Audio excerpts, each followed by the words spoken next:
Bonjour, bonsoir à tous nos fidèles internautes de GKM Télévision.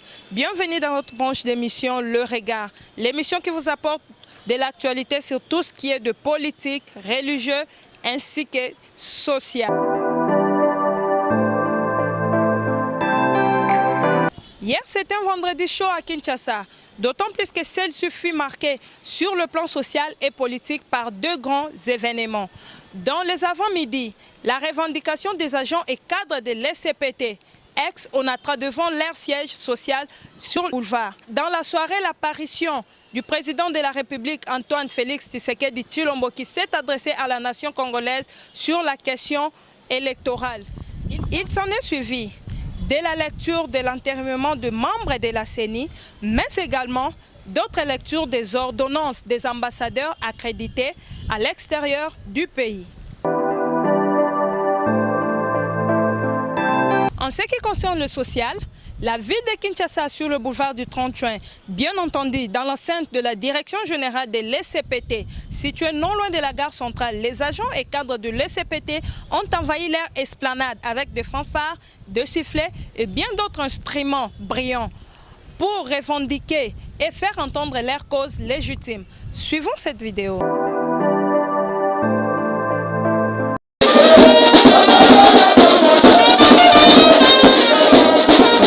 Les pneus ont été brûlés en signe d'expression car les agents de l'SCPT réclament sans ménagement la fermeture de ports illégaux comme l'avait instauré le chef de l'État il y a de cela une année et la créance des 207 millions de dollars du gouvernement afin d'acquérir notamment 38 mois d'arriérés. Cela n'a pas duré longtemps. Les agents de la police aussitôt alertés ont envahi la dispersion brutale sous le bombe lacrymogène et de balles tirées en l'air. Ces moments furent vite transformés en rixe entre les agents de l'SCPT et la police qui voulaient mettre fin à cette expression légitime. Plusieurs cas de blessures et d'arrestations arbitraires furent constatés sur les lieux.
Sur le plan politique, le président de la République, Félix Antoine Tshisekedi Tshilombo, s'est prononcé autour de 20 h sur les antennes de la RTNC concernant l'enterrement de membres de la CENI.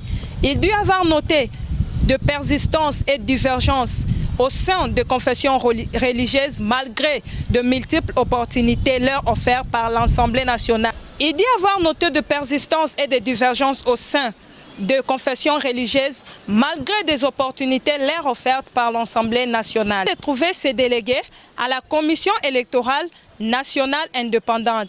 Face à cette situation, le président rappelle que dans toute démocratie compétitive, il y a de gagnants mais aussi de perdants. Il profite aussi pour féliciter l'Assemblée nationale pour avoir donné plusieurs occasions aux confessions religieuses, membres de la plateforme, de se retrouver enfin, de dégager un compromis à défaut consensus. Notre pays a opté pour la démocratie compétitive. Congolaises, Congolais, mes chers compatriotes, depuis les accords de Sun City, les confessions religieuses ont la lourde tâche d'accompagner les processus électoraux dans notre pays, notamment par la désignation, entre autres, du président de la Commission électorale nationale indépendante, CENI en sigle, institution citoyenne appelée à organiser les élections dans notre pays. Point n'est besoin de rappeler ici et maintenant que la tenue de bonnes élections est un des fondamentaux pour une paix sociale durable et une stabilité politique, gage de l'attrait d'investissement et de la croissance économique. Il vous souviendra qu'en 2020, devant la nation, je m'étais opposé à l'investiture du candidat président de la CENI désigné pour, entre autres, les raisons ci-après. La question de l'entérinement des membres du bureau de la CENI n'était pas inscrite à l'ordre du jour de l'Assemblée nationale. Un seul PV désignant le président de la CENI, du reste sans soubassement, m'avait été transmis pour promulgation, alors que le bureau de la CENI devait compter 13 membres. Le président et le vice-président de la plateforme des confessions religieuses n'avaient pas sanctionné le PV de désignation par leur signature, et 2 des représentants des 6 confessions religieuses supposées avoir soutenu le candidat président désigné en 2020 ont été désavoués par leur hiérarchie, entachant ainsi la régularité de ce processus de désignation. Face à cette situation et en ma qualité de garant de la bonne marche des institutions, j'avais demandé la reprise du processus de désignation en recommandant que le consensus soit privilégié. Aujourd'hui, je me réjouis donc que le processus de désignation des membres du bureau de la CENI de 2021 se soit déroulé de manière régulière, car en ce qui concerne notamment la désignation du président de la CENI, malgré le manque de consensus, une majorité claire s'est dégagée au profit d'un candidat, et ce conformément aux prescrits de la charte de la plateforme des confessions religieuses. De plus, non seulement l'entérinement des membres du bureau de la CENI a été régulièrement inscrit à l'ordre du jour de la plénière de l'Assemblée nationale, mais aussi 12 PV sur 15 attendus ont bien été reçus, examinés, entérinés par la Chambre basse. Ceci permettant ainsi au bureau d'atteindre le quorum requis pour pouvoir siéger valablement, ce qui n'était pas le cas en 2020. C'est ici l'occasion de féliciter le président de l'Assemblée nationale pour avoir donné plusieurs occasions aux confessions religieuses membres de la plateforme de se retrouver afin de dégager un compromis à défaut d'un consensus. Chers compatriotes, notre pays a résolument opté pour la démocratie compétitive. Celle-ci a ses règles qui veulent que l'on ait des gagnants et des perdants. Nous ne pouvons pas, après avoir choisi la compétition et les règles y afférentes, nous en soustraire. Nos divergences, loin d'être des faiblesses, sont plutôt l'illustration de notre vitalité démocratique. Au regard de tout ce qui précède, j'ai décidé de signer l'ordonnance désignant les membres du nouveau bureau de la CENI. J'exhorte vivement ces derniers à œuvrer pour l'organisation d'élections libres, démocratiques et transparentes dans les délais constitutionnels.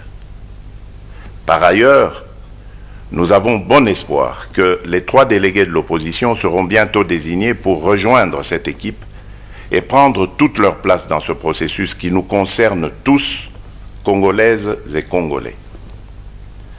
Ainsi, j'invite d'ores et déjà les organisations nationales et la communauté internationale, à travers ces missions d'observation, à nous accompagner afin de garantir la tenue d'élections crédibles en 2023.